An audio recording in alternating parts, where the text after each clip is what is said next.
Bonsoir à toutes et à tous, aujourd'hui on se retrouve sur ITV pour une nouvelle émission. On est ravis de vous accueillir dans Evangelii Gaudium, votre nouvelle émission chrétienne. Vous avez pu entendre Amélie, à qui je souhaite la bienvenue dans la grande équipe des animateurs. Et bonsoir ma très chère Amélie. Eh bien bonsoir Aurélien. Je suis vraiment très heureux de t'accueillir dans Evangelii Gaudium, c'est votre nouvelle émission.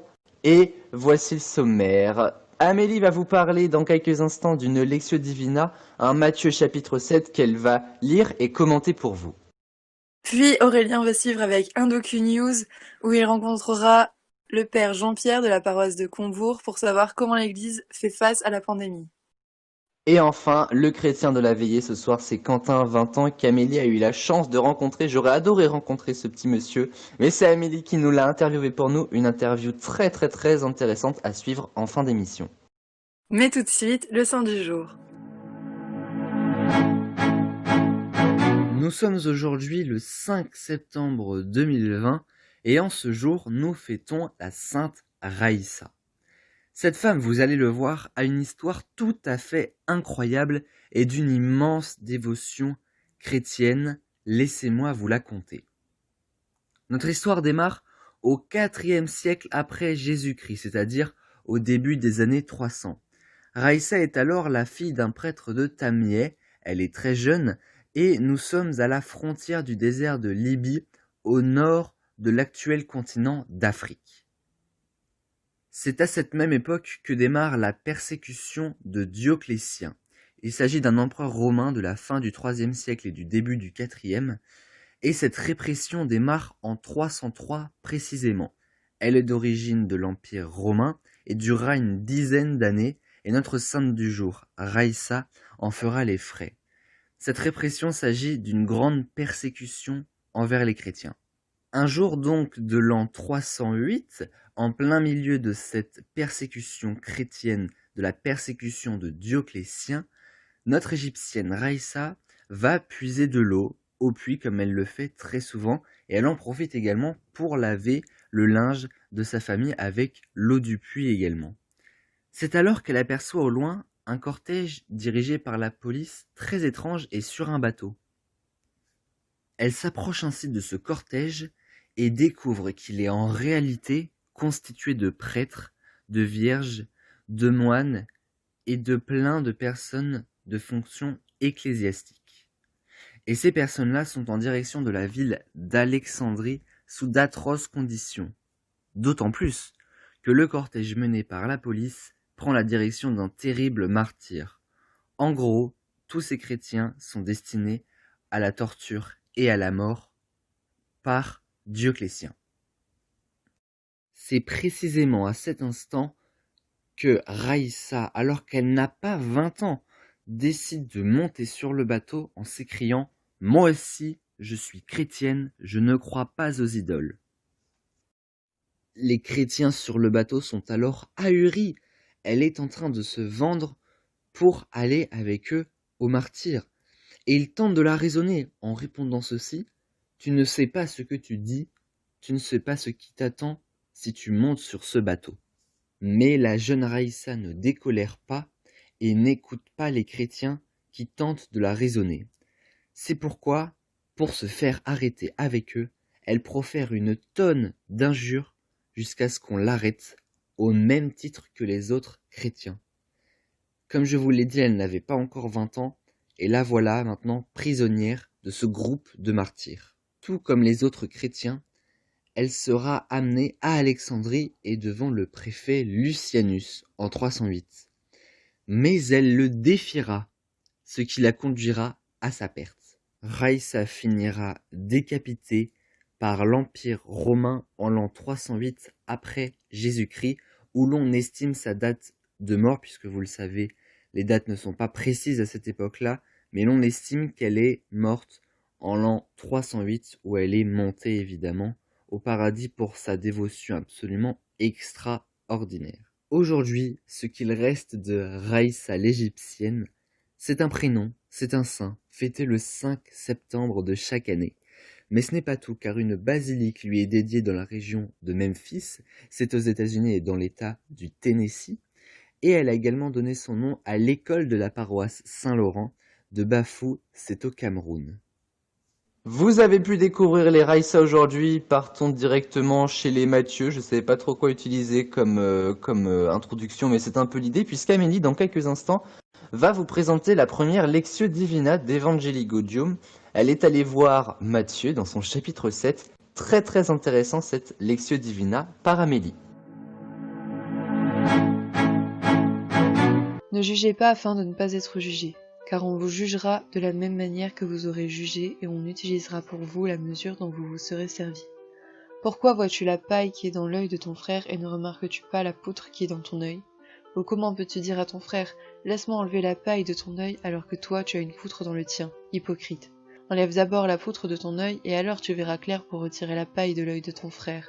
Ne donnez pas les choses saintes aux chiens et ne jetez pas vos perles devant les porcs, de peur qu'ils ne les piétinent et qu'ils ne se retournent pour vous déchirer. Demandez et l'on vous donnera. Cherchez et vous trouverez. Frappez et l'on vous ouvrira. En effet, toute personne qui demande reçoit, celui qui cherche trouve et l'on ouvre à celui qui frappe. Qui parmi vous donnera une pierre à son fils s'il lui demande du pain? Ou s'il demande un poisson, lui donnera-t-il un serpent? Si donc, mauvais comme vous l'êtes, vous savez donner de bonnes choses à vos enfants, votre Père céleste donnera d'autant plus volontiers de bonnes choses à ceux qui les demandent.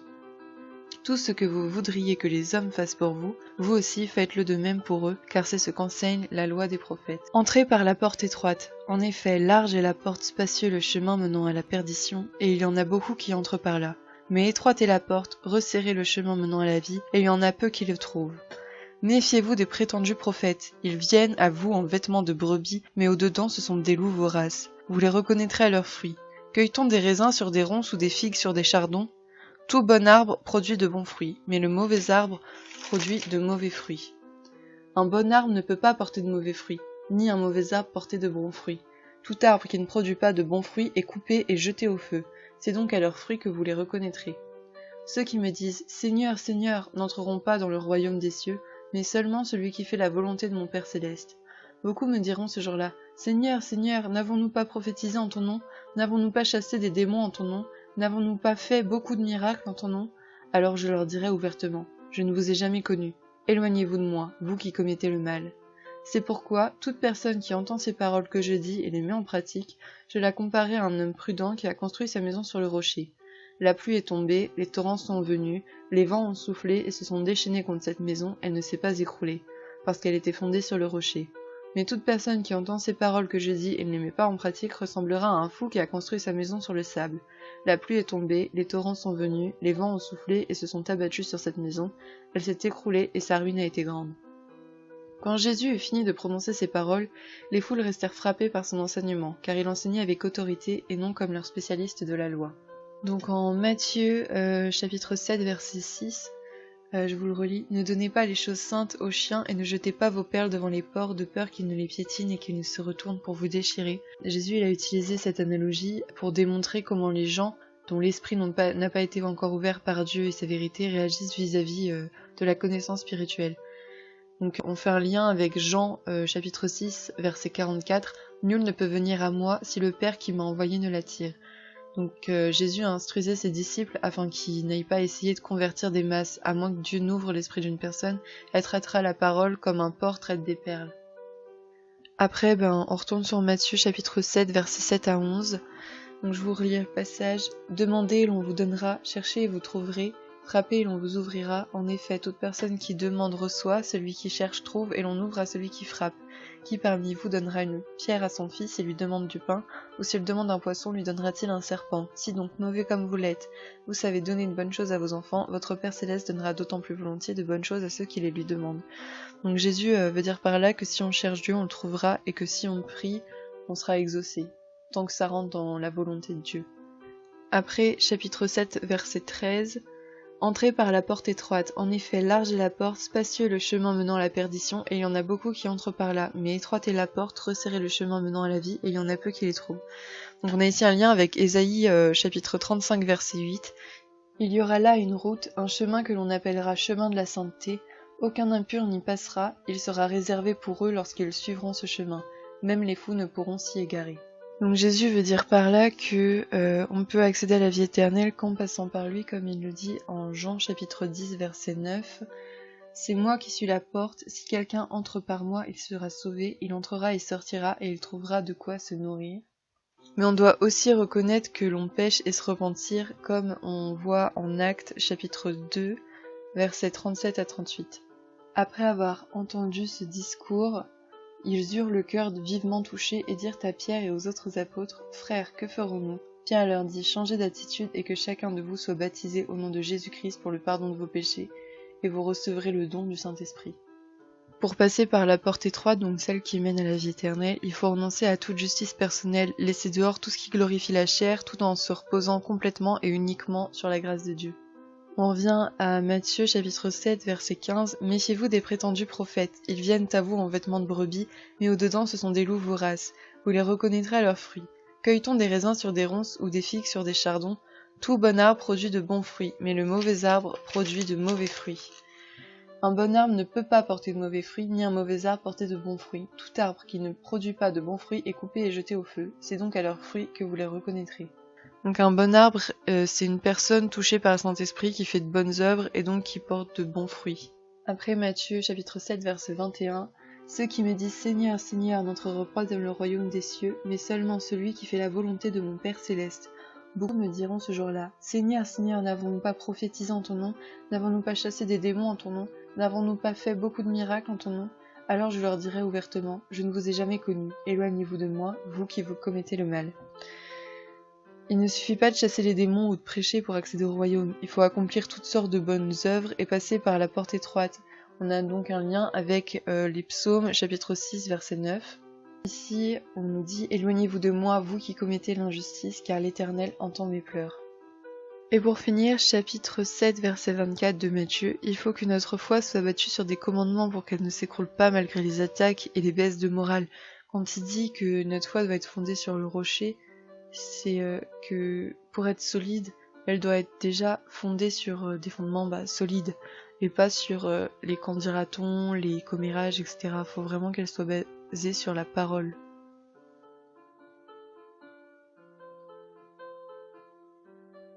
On parlait à l'instant des gens qui savaient construire leur foi sur du rock. C'est pourquoi nous allons voir tout de suite le Père Jean-Pierre de la paroisse de Combourg pour ce docu-news animé avec brio par Aurélien.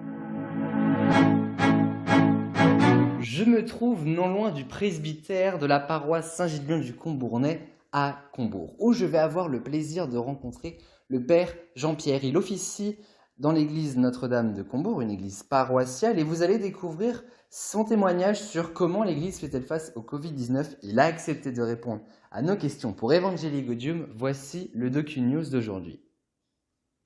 Père Jean-Pierre, merci de m'accueillir ici dans le presbytère de l'église paroissiale Notre-Dame de Combourg, donc de la paroisse Saint-Gilbert du Combournais. Donc on est ici à Combourg, mais ça regroupe énormément d'églises et pour toute cette paroisse. Et donc nous sommes au presbytère. Merci de m'accueillir en tout cas ici pour ce premier docu-news. Et on va parler donc de église et coronavirus. Qu'est-ce qui a changé, puisqu'on sait que beaucoup de choses ont changé dans le monde, mais aussi bien évidemment pour l'église, et on va revenir là-dessus. Première question, comment vous, personnellement, et puis aussi l'église de Combourg, avez-vous vécu cette période déjà d'avant le confinement? Comment est-ce que vous avez aussi vécu votre dernière messe avant le confinement, puisqu'on sait que les messes ont été arrêtées pendant ce temps-là, et puis comment vous avez vécu toute cette période vraiment avant le confinement et pendant le confinement? Voilà, merci pour cette interview. Et comme vous venez de le dire, cette paroisse est composée de 13 clochers, voilà, et Combourg est un peu le centre. Voilà, donc c'est dire qu'il y a plusieurs communautés locales. Dans ces clochers, il y a certaines communautés qui sont très dynamiques, d'autres pas tellement, mais toujours est-il que voilà, la paroisse c'est tout un ensemble. Donc oui. Nous essayons de nous soutenir, de nous épauler les uns les autres. Alors par rapport à votre question, c'est sûr que moi personnellement, bien avant le confinement, on sentait déjà les choses arriver. Hein, c'était assez clair déjà dans assez clair dans la tête, voilà. Et donc on commençait déjà à voir on voyait déjà des signes annonciateurs que bon, les choses commençaient à s'aggraver. Et pour lutter vraiment contre la propagation de ce virus, donc il fallait sûrement prendre des mesures drastiques. Et finalement, c'est le confinement qui est arrivé. Et donc, avant cela, nous, au niveau de la maison diocésaine, on recevait beaucoup de messages pour déjà nous préparer à cela.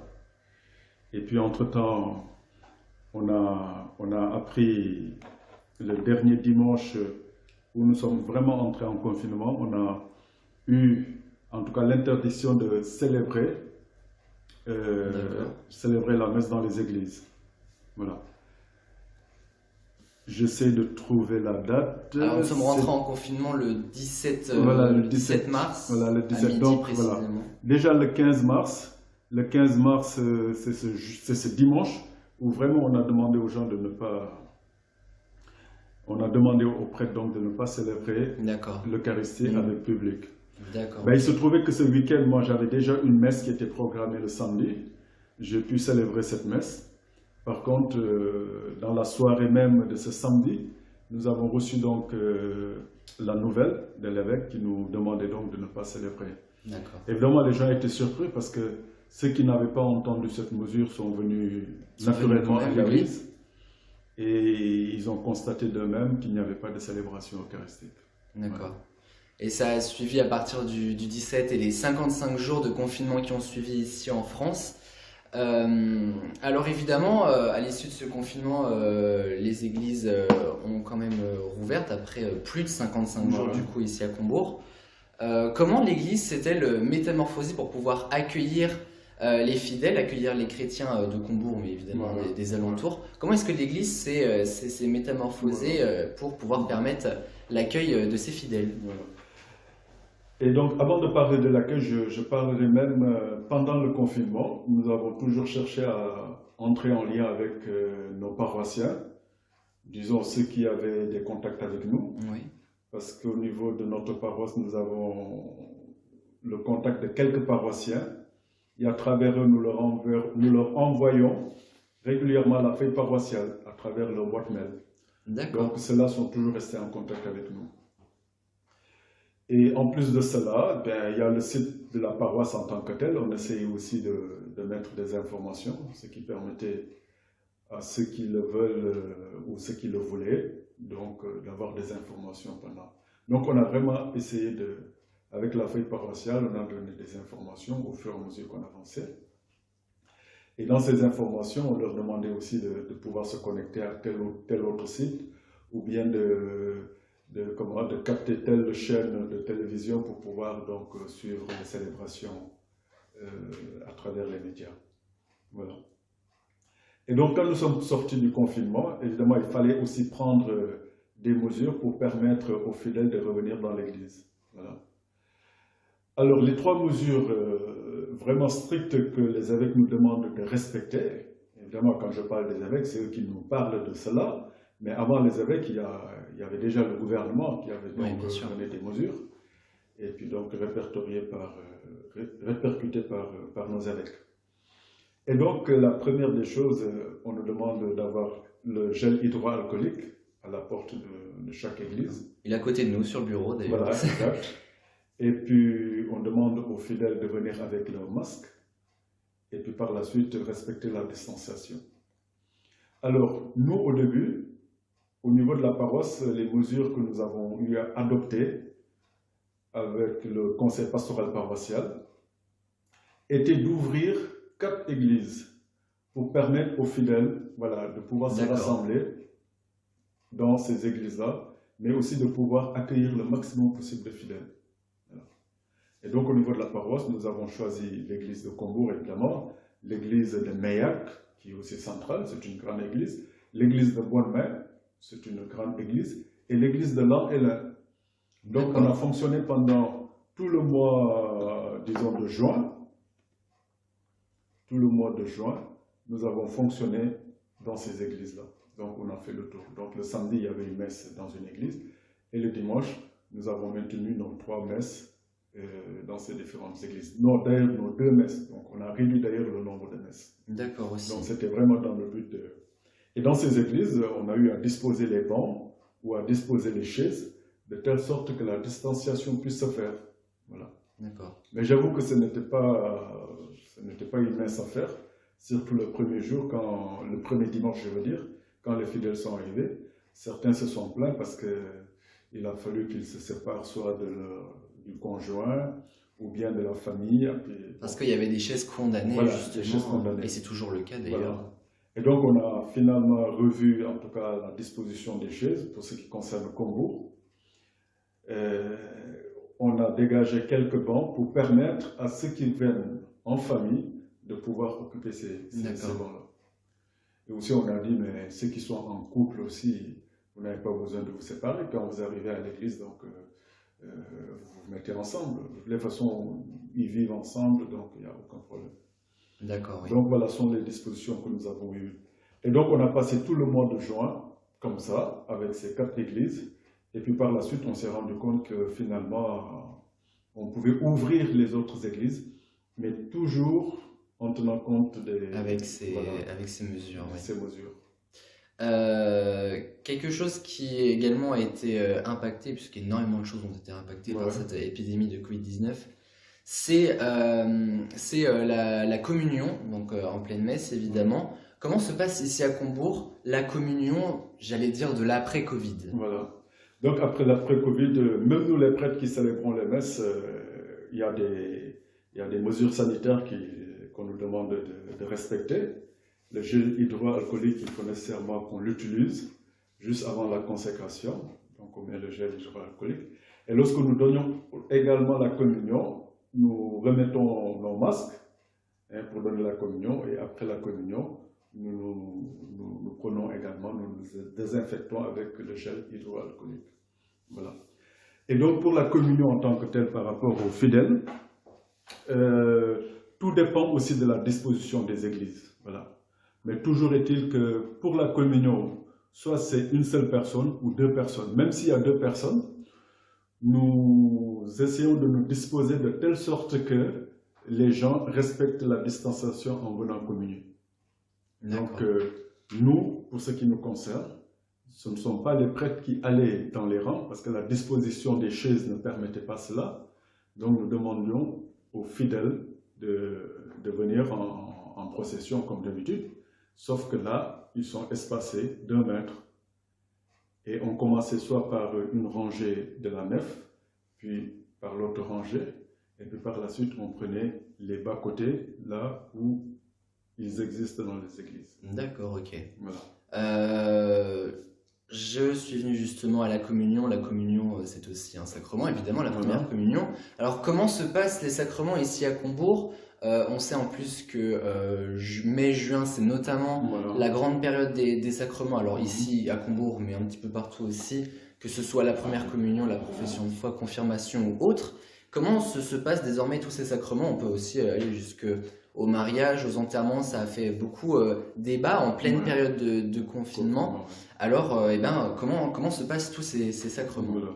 Donc pendant tout le mois de confinement, pendant le mois de mai, en fait, on avait déjà programmé nos premières décommunions. C'était dans nos premières décommunions. Et également la profession de foi, qui n'est pas un sacrement, mais la profession de foi aussi était programmée. Et comme vous le constatez, donc, pendant tout ce mois de juin, on n'a pas pu célébrer la première décommunion et la profession de foi. Dans cette même période, on n'a pas pu aussi célébrer nos baptêmes. Ce n'est pas possible. Il y a eu quelques mariages qui étaient prévus pour ce mois de mai. Et ces mariages ont été repoussés ou tout simplement annulés. D'accord, oui. Voilà. Et donc, pour régler le problème, disons, des baptêmes, de la célébration des baptêmes, avec l'équipe de préparation au baptême, nous avons donc répertorié tous les baptêmes qui n'ont pas pu se faire. On a recontacté les familles en leur proposant des dates pour le mois de juillet et août. D'accord. Voilà. Donc pour le mois de juillet et août, donc c'était vraiment dans le but d'évacuer tous ces baptêmes. Et même pour ces baptêmes, nous avions l'habitude, avant le Covid, de prendre 4 enfants, disons 4 familles pour les baptêmes. D'accord. Mais en tenant compte des mesures sanitaires, c'est plus vraiment possible. Voilà, c'est pas possible. Donc on se limite tout simplement à 2 familles. D'accord. On prend que 2 baptêmes. Et les familles donc peuvent voilà, se répartir dans l'église. Donc il y a assez de place pour tout le monde. Donc pour ce qui concerne les baptêmes, c'est comme ça qu'on a procédé. Et tous les dimanches, au fait, on a ouvert le calendrier pour tous les dimanches du mois de juillet à août. Donc c'était libre. Il suffit tout simplement de s'inscrire pour tel dimanche et puis voilà, les choses se faisaient. Et puis donc on a regroupé aussi les familles, les parents qui devaient donc préparer leur baptême. Et avec l'équipe de préparation, on a aussi revu la journée de préparation. D'habitude c'était toute une journée, toute une matinée du mois. Ils étaient à la salle paroissiale, puis par la suite le soir ils allaient à l'église. Mais pour cette fois-ci, comme on ne pouvait pas rester dans une salle avec plus de 10 personnes, on les prenait que dans l'après-midi, disons, on prenait que la partie de l'après-midi. Donc on se retrouvait à l'église et puis on faisait ce qu'il y avait à faire. Et par la suite, ils étaient ainsi préparés pour le baptême de leur enfant. D'accord. Voilà, et donc pour la profession de foi, disons qui n'est pas en sacrement, mais pour la première des communions, nous avons prévu de le faire en octobre.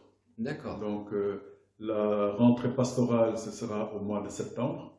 Donc on ne voulait pas bousculer, disons, les familles, hein, parce que c'est la rentrée scolaire. Oui, c'est vrai. Beaucoup de choses qui se mettent en route. Donc nous avons attendu le mois d'octobre pour pouvoir donc célébrer la profession de foi et les premières communions. Donc les quatre dimanches du mois d'octobre, tout est programmé pour la profession de foi pour les 2 premiers dimanches, le 4 et le 11. Et puis le dimanche 18 et le dimanche 25, ce sera la première des communions. Voilà. On a essayé de créer 2 groupes, tout en espérant que d'ici là, peut-être que les mesures vont s'alléger, si toutefois il y a un changement. Mais on va toujours s'adapter. Si vraiment les conditions ne nous permettent pas de célébrer, disons, la première des communions avec un nombre important d'enfants, nous allons trouver en tout cas une autre méthode pour pouvoir leur donner ce sacrement de la communion. D'accord. Et pour les mariages, évidemment, ceux qui ont repoussé leur date ou qui ont annulé, ils nous ont proposé d'autres dates. Et si les dates étaient, disons, disponibles, si ces jours étaient disponibles pour célébrer, il n'y avait aucun problème, on les célèbre. D'accord, d'accord. Et puis, écoutez, justement, une nouvelle année démarre ici à Combourg et pour tout le monde. Qu'avez-vous à dire, vous, personnellement, à tous les chrétiens qui pourraient nous écouter ce soir dans Evangelii Gaudium? Quel message voudriez-vous leur passer, que ce soit pour la rentrée, pour l'Église voilà. Voilà, c'est vrai que nous traversons une période difficile avec, disons, cette pandémie, hein, le Covid-19, qui peut faire peur, ça c'est sûr. Chacun doit être responsable, chacun doit prendre ses dispositions pour lutter contre la propagation de ce virus. Mais dans tout cela, vraiment, que les gens continuent à vivre leur foi. Voilà. Moi, je les exhorte à continuer à trouver des ressources intérieures dans la prière, dans les sacrements, pour pouvoir continuer à vivre une vie normale, continuer à vivre en restant unis au Christ qui est notre Sauveur. Voilà. Je veux tout simplement leur dire, continuez à vivre votre foi, continuez à être témoin de votre foi, malgré la situation difficile que nous vivons. Ouais. Merci beaucoup, Père Jean-Pierre, de m'avoir accueilli ici au presbytère de l'église paroissiale Notre-Dame de Combourg. On précise que du coup ici les messes se font tous les dimanches à 11h, dans le respect, on l'a dit, Voilà. de toutes les mesures sanitaires. Voilà, c'est juste pour la petite pub de Combourg, évidemment, hein, on ne s'en prive pas. Ouais. Et puis, eh bien, écoutez, merci à vous de m'avoir accordé cette interview pour le Docu News d'Evangelii Gaudium. Voilà, merci. Au revoir. Le chrétien de la veillée, le premier chrétien de la veillée, vous allez le rencontrer dans un instant. Je le présente très rapidement, mais il le fera beaucoup mieux que moi. Il s'appelle Quentin, il a 20 ans, il est étudiant et il est protestant évangélique. Amélie est partie à sa rencontre pour Evangeligodium ce soir. C'est le chrétien de la veillée et vous allez le découvrir maintenant. Du coup, on retrouve aujourd'hui Quentin qui est prêt à livrer son témoignage. Quentin, est-ce que tu peux te présenter du coup? Je m'appelle Quentin, j'ai 20 ans, je suis protestant. Je vais plus dans les églises évangéliques, même si des fois je vais dans des églises baptistes, etc. Mais bon, en gros, je suis protestant et évangélique, quoi.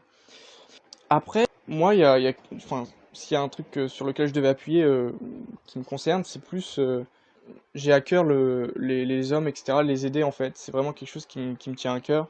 D'ailleurs, je pense que Dieu m'a dirigé là-dedans, parce qu'à la base, moi, je voulais être veto, tu vois, parce que j'aimais bien les animaux. Et finalement, bah, Dieu m'a dirigé plus vers la psychologie pour aider les hommes. Du coup, là, je vais rentrer en troisième année de psychologie, donc en L3. Et voilà, c'est vraiment quelque chose qui me tient à cœur. J'aime aussi la musique, je joue de plusieurs instruments, enfin, en tout cas, j'essaye d'en jouer, etc. Mais vraiment tout pour amener les hommes à Dieu. C'est super intéressant que tu dises que ce soit Dieu qui t'ait poussé vers ton métier. Est-ce que tu penses que il est présent dans chaque choix important que tu fais, ou est-ce que l'orientation c'était vraiment quelque chose pour lequel tu avais prié? C'est grave une bonne question. En fait, de base, moi je voulais être vétérinaire et puis je savais qu'avec ça, je pouvais emmener des gens à Dieu parce qu'en soignant leurs animaux, j'allais leur montrer que j'étais plein d'amour pour eux aussi, etc. Et je savais que ça allait être une bonne chose, mais je voulais vraiment que Dieu guide toute chose. Alors je me suis tourné vers lui et je lui ai dit, bah voilà, Seigneur, qu'est-ce que tu veux que je fasse? Et il m'a guidé vers trois choses, le social, la psychologie et le droit. Du coup, j'avais trois choix devant moi, il me restait plus que 3 mois en fait pour choisir que faire. Du coup, je lui ai dit non, Seigneur. Là, ok, tu m'as mis trois voies devant moi, mais il n'y en a qu'une seule qui, je suis sûr, est parfaite et excellente pour toi. Alors, je veux vraiment faire ta volonté complète. Je veux vraiment que ce soit toi qui me dirige. Tu m'as dirigé un peu, mais là, je veux vraiment que ce soit toi qui me dirige totalement, Père. Alors, du coup, qu'ai-je fait? Qu'as-tu fait, Quentin? Merci de me la poser, la question. Et bah, du coup, qu'ai-je fait? Et bah, c'est que je lui ai demandé, et il m'a dirigé vraiment vers la psychologie. Il me restait plus qu'un mois à choisir, et voilà, j'avais encore ces trois possibilités.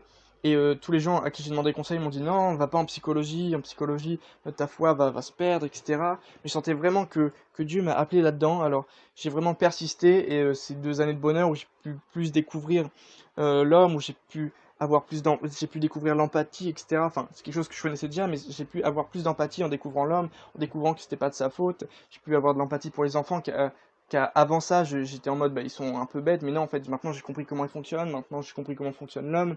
Vraiment, Dieu m'a guidé là-dedans et ça me permet vraiment de comprendre beaucoup de choses sur l'homme et de les aider dans mon entourage et dans l'église surtout. Donc, si je devais revenir sur ta question, est-ce que je pense qu'il est là dans chaque choix que je fais ou est-ce que je prie? Eh bien, les deux. Moi, j'ai prié pour savoir où je devais aller, mais je crois vraiment que Dieu a ce rôle à jouer dans chaque décision que nous prenons, dans chaque orientation. Et je pense qu'il doit vraiment être à la première place. La parole de Dieu nous dit que il faut rechercher d'abord sa présence, rechercher le royaume d'abord, et toutes les choses viendront par la suite, parce que toutes les choses, bah, c'est- c'est Dieu qui le donne de toute façon. Donc voilà, moi ce que je crois vraiment, c'est que Dieu est là, est avec nous et il gère toutes choses dans notre vie et, et qu'on n'a rien à craindre et que voilà, moi je fais totalement confiance sur toutes choses en tout cas. Ça m'amène à une troisième question. Est-ce que tu peux nous expliquer comment t'en es arrivé là, comment t'en es arrivé à être aussi assis dans ta foi, d'où c'est parti, enfin, quel est ton parcours spirituel au final? Ouais, pas de problème. Alors bah je pense que j'ai encore d'énormes progrès à faire dans ma foi, mais en gros bah ma famille est chrétienne, mes parents sont chrétiens. On allait à l'église quand j'étais tout petit. Et en fait, à l'âge de 7 ans, du coup, j'allais dans, je sais pas, le catéchisme, l'école du dimanche, ça dépend des églises, mais en gros, c'est un truc pour les enfants, quoi. Et ça m'énervait parce qu'en fait, je trouvais pas ça très, très approfondi. Je préférais aller au culte, à la messe. Je sais pas, encore une fois, en fonction des églises, ça change le mot, donc voilà. Sauf que là, bah, j'étais trop petit, je comprenais rien et vite, vite, ça m'endormait, ça m'ennuyait. Donc, bah, enfin, j'ai rapidement décroché de l'église et mes parents, un peu plus tard, ont décroché aussi à cause de problèmes, etc.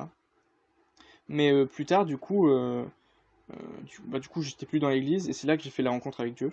En fait, on m'a instruit cette éducation, etc. Et vers 10 ans, en fait, j'étais au CM2, il me semble.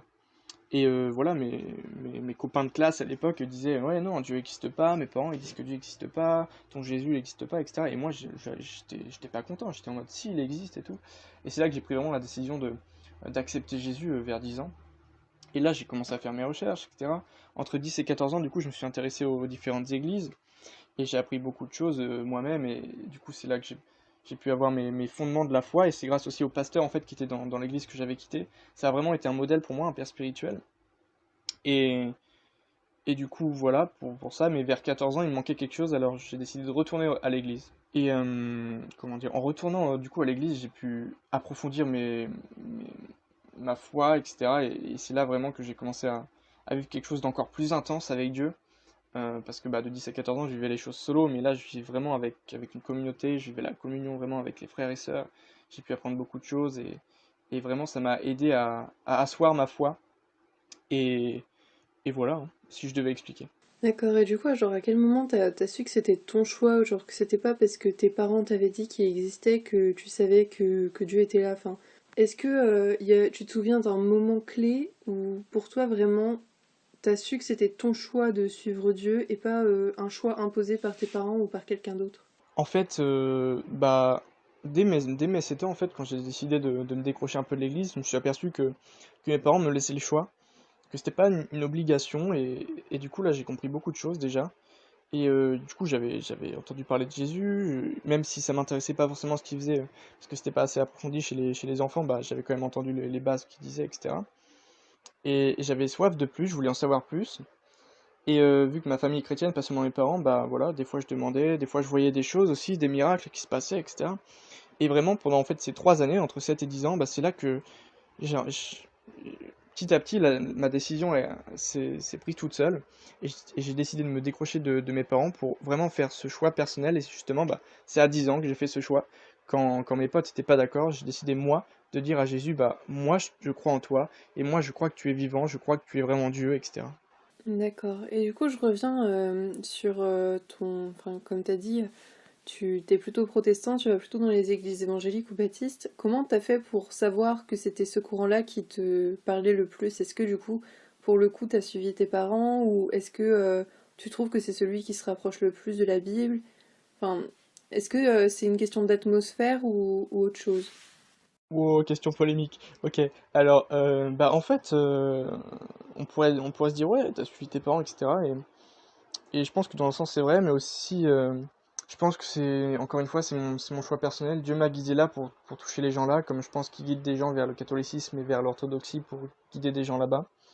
Pour ce qui est de l'atmosphère, franchement, il y a des églises protestantes où vraiment j'y vais et je ressens rien du tout. Il y a des églises catholiques où je ressens rien du tout. Mais il y a des églises protestantes, des églises catholiques et orthodoxes où quand j'y suis allé, j'ai vraiment ressenti l'amour de Dieu, j'ai vraiment ressenti la présence de Dieu. Et je pense que c'est pas une question de courant, c'est vraiment une question en fait de comprendre l'évangile, comprendre la grâce de Dieu, comprendre sa présence. Et c'est ça qui m'a attiré en tout cas dans l'église où je vais actuellement. Et du coup après voilà, comme j'ai dit, ça m'a attiré. Et après comment j'ai pris ma décision, enfin moi je suis vraiment pas fermé à tout ce qui est catholicisme, orthodoxie. Je m'intéresse vraiment au père de l'église, au concile, etc. Et je trouve que c'est quelque chose d'intéressant et que parfois les protestants n'incluent pas assez de choses, enfin ils s'intéressent pas assez à ça parce que c'est vraiment hyper intéressant, c'est la base de l'église quand même, etc. Et je trouve que c'est intéressant de piocher là-dedans, mais je trouve que vraiment le point de vue de la Bible, en fait, de s'appuyer vraiment sur la Bible, c'est la chose la plus sûre, en tout cas pour moi, hein, je veux pas créer de débat évidemment, c'est la chose la plus sûre parce que Jésus, lui, il s'est appuyé que sur les écritures de l'Ancien Testament. Euh, les apôtres, ils faisaient ça aussi, et donc pour moi, c'est ce qui est le plus sûr, même si je rejette pas toute la tradition, je rejette pas tous les conciles, etc. Donc pour moi, eh ben, il y a ce truc de, voilà, Dieu m'a appelé à servir dans les églises évangéliques, principalement, même dans les églises protestantes, si on veut être un peu plus vaste. Et, mais après, j'ai aucun mal à aller dans les églises catholiques, dans les églises orthodoxes pour aider, pour servir, etc., pour participer à la communion. Et après, c'est aussi au niveau de ce que moi je crois comme ce qui s'approche plus de la Bible, bien que j'admets que des fois les protestants ont fait des trucs pas bien et, et qu'il y aurait des trucs à pomper un peu sur les orthodoxes et les catholiques, mais voilà. Ça marche. Et du coup, puisque tu as vu un peu la vie sans Dieu, entre guillemets, puisque tu as quitté l'église et du coup, je pense que tu t'es un petit peu éloigné de tout ça, est-ce que, enfin, qu'est-ce que tu trouves que Dieu a changé profondément dans ta vie? Alors, bah, la vie sans Dieu, je l'ai eu entre 7 et 10 ans, donc voilà. Après, la vie sans église, j'ai eu entre 7 et 14 ans. Donc, si je dois dire, bah, la vie sans Dieu, je sais pas vraiment si je peux dire que je l'ai connue. En tout cas, je sais que j'avais des choses à faire face entre 10 et 14 ans, parce que c'est là qu'il y a la puberté, c'est là qu'on commence à s'affirmer, qu'on commence à avoir une identité, etc. Et avoir Dieu, ça m'a permis de vraiment lutter contre plusieurs choses. Et après l'église, ça m'a permis encore plus de tenir bon, parce que bah, avec les frères et les sœurs qui prient pour nous, qui sont des soutiens, qui nous donnent des conseils avec leur expérience, etc. C'est vraiment good. Donc si je dois partager mon expérience là-dessus, il y aurait trois choses que Dieu m'a aidé, que Dieu m'a aidé à lutter contre ça. La première chose, comme je disais, c'est bah, quand on a 10-14 ans, il y a la puberté qui arrive, etc. Et donc c'est vraiment le regard que j'avais sur les filles à l'époque, parce que du coup, bah, j'étais jeune, j'avais des envies, j'avais des choses, même entre 10 et 14 ans, même si c'est pas très, très fort, bah voilà, il y avait ça. Et je pense que Dieu m'a vraiment aidé en fait, à tenir et à pas tomber, parce que je pense que si j'avais pas eu Dieu, je pense que j'aurais déjà accouché avant le mariage, etc. J'aurais fait des bêtises, j'aurais fait des choses qu'il aurait pas forcément kiffé et tout. Donc voilà, je pense qu'il m'a préservé de ça. Après, il y a aussi l'impulsivité. J'étais assez impulsif dans ce que je faisais, dans mes choix. C'est quelque chose qui me contrariait. J'étais en mode, bon bah tant pis, vas-y, je le fais pas, ou alors c'est bon, ça m'a saoulé. Je pense que Dieu m'a vraiment aidé là-dessus. Et quand je suis arrivé à l'église à 14 ans, la soumission à l'autorité, c'est vraiment quelque chose que Dieu a travaillé en moi, parce que vraiment, face à l'autorité, j'étais insoumis, j'aimais vraiment pas ça, l'autorité, et j'en faisais un peu qu'à ma tête. Et Dieu m'a vraiment repris là-dessus, et je lui rends gloire aujourd'hui. Et du coup, je reprends tes mots de tout à l'heure. Tu disais que du coup, tu t'étais engagé avec lui. Comment il se retranscrit ton engagement avec Dieu au quotidien? Wow, bah, mon engagement avec Dieu au quotidien, comment il se retranscrit? Je pense que vraiment c'est la confiance, hein. J'ai confiance, j'ai pas vraiment peur. Je sais que si j'ai un problème, j'ai pas à m'inquiéter. Je sais que s'il y a un problème dans mes finances, dans mon argent, si j'ai un problème dans mon couple, si j'ai un problème quelque part, je sais que Dieu sera là et que voilà, il suffit que je mette ma confiance en lui et ça ira. En psychologie, je vais en parler un peu quand même, on a quelque chose qui s'appelle la norme d'externalité ou d'internalité. Les gens qui sont internes, ils reposent tout sur eux. Et du coup, bah, c'est vraiment une pression. Et les personnes externes, c'est ceux qui reposent tout sur le hasard, sur Dieu, etc. Et les croyants, bah, on est plus externes, mais enfin, on a beaucoup moins de stress du coup. Parce qu'on sait qu'en fait, il y a Dieu qui nous fait confiance. Moi, je sais que Dieu, je peux lui faire confiance, il me fait confiance. Il y a vraiment une relation de confiance justement qui s'installe. Et c'est vraiment génial en fait. Bah, c'est sûr que du coup, ça doit pas mal t'enlever de poids des épaules, mais est-ce que genre ça a toujours été facile? Est-ce que t'as pas eu du mal à complètement t'abandonner à lui? Est-ce que t'as eu au final des difficultés dans ta relation avec Jésus? Ouais, alors c'est vrai que s'abandonner à lui, ça s'est pas fait tout de suite. J'ai dit que voilà, j'avais donné mon cœur, ma vie à lui à 10 ans, mais c'est vrai que bah comme je l'ai dit, entre 10 et 14 ans, j'ai fait mon parcours solo et c'est vrai que s'abandonner à lui quand tu es tout seul en fait face à ta foi, c'est pas forcément facile, même si tu as accès à des trucs genre la tradition, le truc des pères, si tu as accès à la Bible, etc. Même si Dieu vient en aide, c'est pas forcément facile de tout abandonner à lui. C'est vraiment quelque chose de compliqué qui met du temps, mais chez moi ça a mis du temps, je pense. Ça a mis bah, au moins les 4 ans, et peut-être un peu plus même, mais maintenant je pense que voilà, j'ai plus aucune crainte, et même si j'ai un problème, bah, au fond je m'en fiche, parce que je sais que Dieu est derrière ça, et que même si j'arrive à être à la rue, je sais que Dieu aura un plan merveilleux, et que de toute façon tout est pour sa gloire. Je suis, je suis, tout est pour sa gloire, voilà. Ouais, c'est vrai que tu parles beaucoup de confiance. Est-ce que, du coup, je pense que pour toi, c'est un des piliers de la foi. Si tu devais citer trois piliers pour une foi, enfin, un peu les pierres angulaires de la foi pour qu'elle soit solide et que on puisse partir avec de bonnes bases, ce serait quoi? Ouais, c'est une question dure en vrai, mais si je devais donner que trois concepts, bah déjà oui, je mettrais la confiance, parce que j'en ai parlé juste avant. Deuxième concept, mais qui pour moi est le plus important, c'est l'amour. Clairement, on peut pas. Dans la foi, faut faire preuve d'amour, faut montrer cet amour. De toute façon, Jésus l'a bien dit, hein, aimez-vous les uns les autres, aimez votre prochain comme toi-même. C'est vraiment la base en fait du christianisme. C'est vraiment la base du message de Jésus. C'est vraiment la base de l'évangile, c'est l'amour. Et troisième concept, bah, pour moi, c'est l'humilité, franchement. Parce que au début, on parlait du catholicisme, de l'orthodoxie, du protestantisme, etc. Et ce qui fait que je peux aller dans différentes églises, c'est aussi l'humilité. C'est que j'ai pas peur voilà, de dire que, que mon courant se trompe. J'ai pas peur de dire que voilà, je me suis trompé sur telle chose, etc. Et vraiment, je pense qu'il faut être humble et admettre que voilà, bah, on peut se tromper. Voilà. Et pour moi, clairement, bah, admettre qu'on peut se tromper, c'est un principe phare de la foi. C'est un concept phare de la foi. C'est admettre que voilà, Dieu peut nous reprendre en fait. Oui, c'est sûr, surtout qu'il est mort pour nos erreurs et du coup c'est important de comprendre qu'on peut pécher, qu'on peut se tromper. Dernière question et après je te laisse partir. Est-ce que tu dirais que le Covid a impacté ta foi et comment? Franchement, ouais, franchement, le Covid a impacté ma foi, mais en bien, parce que voilà, je suis resté chez moi et c'est vraiment j'ai passé des moments d'excellence dans la présence de Dieu. J'ai vraiment, oh, franchement, c'était magnifique, c'était formidable. J'ai pu vraiment méditer sa parole à fond. J'ai pu vraiment venir vers lui, le prier.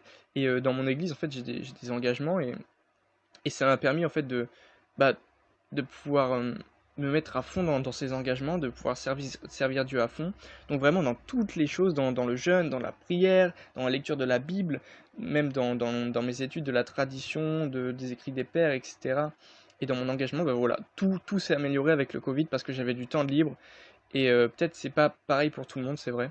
Mais moi en tout cas, j'ai pris cette occasion pour vraiment rendre gloire au Père et passer du temps avec lui. Du coup, merci pour ton temps et ta confiance. Et puis écoute, je te souhaite vraiment plein de bonnes choses et de continuer d'évoluer dans la gloire de Dieu. Ouais, bah ok, pas de problème. Vraiment, soyez bénis dans votre projet, et puis bah, je crois vraiment que voilà, ça va reposer dans les mains de Dieu, que Dieu va mettre sa main dessus, et voilà. Eh bien, l'émission est terminée pour aujourd'hui. J'espère que ça vous aura plu. On se retrouve le samedi, le premier samedi du mois prochain, puisque l'émission c'est tous les premiers samedis du mois d'Evangeli Gaudium, avec dès 23h la veillée, et puis dès octobre, vous allez pouvoir découvrir une deuxième partie avec encore plus de monde, encore plus d'invités, encore plus d'enquêtes. Mais ça, c'est ce qu'on vous réserve pour octobre. Merci à toi Amélie, et puis je te souhaite une bonne nuit, parce qu'il commence à se faire tard déjà. Eh bien, merci à toi. Et puis, écoute, bonne nuit à toi aussi. D'ici là, portez-vous bien. Ciao, bye bye.